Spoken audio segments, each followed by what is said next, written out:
Jackson. I'm the Mythsmith. I love mythology and blacksmithing. Today, mythology.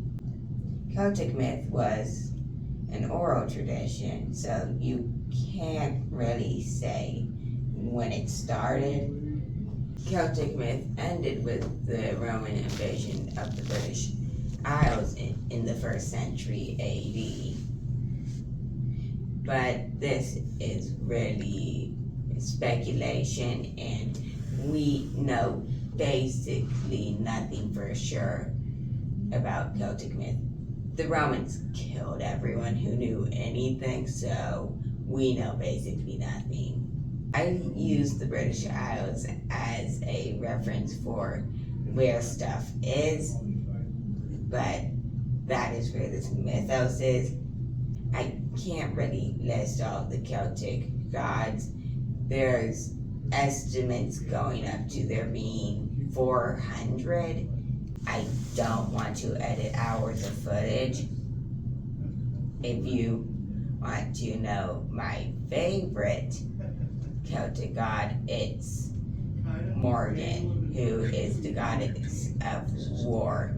She has many aliases, like the Phantom Queen or Queen of Demons, and turns into a crow, my second favorite bird.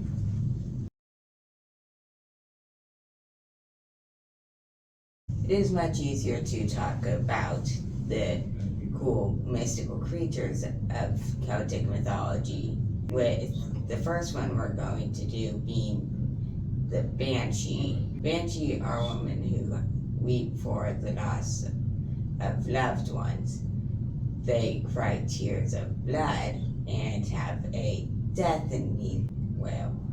Banshees sometimes accompany the Dullahan, aka the Headless Horseman, who is basically the Celtic Grim Reaper. Dullahan is famous for not having a head and riding a black horse, but he also rode a stagecoach for carrying multiple people. If the Dullahan comes on Earth, he is not leaving without a soul, and it could be yours. Next up, leprechauns. Leprechauns aren't in Celtic myth, but are based on it. They started out in media as leprechauns after the Christianization of Ireland. One of the fun ideas I've heard about leprechauns is that they used to be Celtic gods but lost their powers after people stopped believing in them, which is why they are so solitary. They are mad at people. I don't blame them. Leprechauns also wear red, not green, because they are solitary fairies. It's social fairies who wear green. My drawing is based on more than one type of leprechaun. There are multiple types that have their own outfits. Fairies is a broad category for many mystical creatures in Celtic myth. The term fairies includes leprechauns, but it's not just leprechauns. All they are is just mostly solitary fairies who make shoes.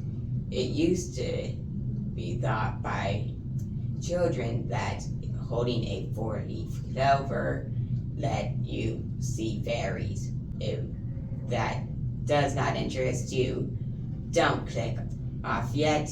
The Kelpie might interest you if you want to talk about seahorses. But these ones are not small. They have the upper half of a horse and the lower half of a fish. A Kelpie will try to entice you to touch it, but if you do this, your hand is stuck to it and it will go into the sea to drown you. The only way to live now is to chop off your hand and swim away. Only one guy successfully has done that, and fairy tales.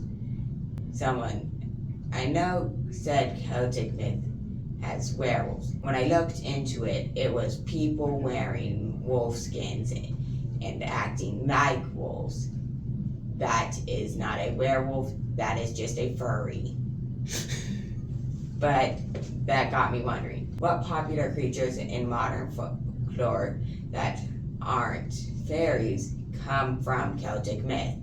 I can't figure anything out, so leave something in the comments if you know anything. Okay, that's all I have. Don't forget to like and subscribe, and you can't be too nerdy.